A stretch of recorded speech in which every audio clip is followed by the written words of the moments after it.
आदित्य ठाकरे नेमकं काय म्हणालेले आहेत, सरकारवरती त्यांनी कशा पद्धतीने टीका केलेली आहे आपण पाहूयात।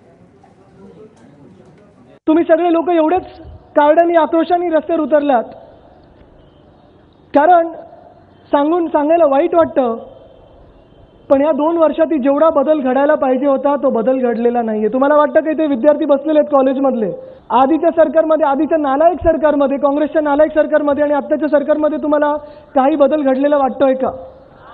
अर्थात या सरकारला बदल घडवायचं हे मी सांगू इच्छितो, कोणाचं वाईट हेतू नाही या सरकारमध्ये, सरकार साफ आहे, चांगलं काम करते, पण ह्या खात्यात जेवढा बदल घडवायचा होता तेवढा त्या वेगाने बदल घडत नाहीये। मागच्या गुढीपाडव्याला म्हणजे 21 मार्च 2015 रोजी मी कोणाला भेटलेलो? शिक्षण मंत्र्यांना। मागण्या काय होत्या? आज ज्या ह्या मागण्या समोर आहेत माझ्या त्याच मागण्या घेऊन मी शिक्षण मंत्र्यांना भेटलेलो।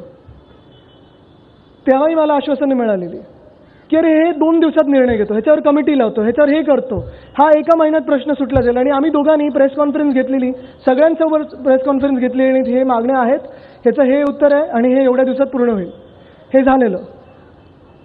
पण जर बघत आलो मी पूर्ण ह्या 1.5 वर्षातला प्रवास, सुशासन जे सरकार पाहिजे ते नुसतं आश्वासन सरकार होते की काय ह्याची भीती वाटायला लागलेली मला।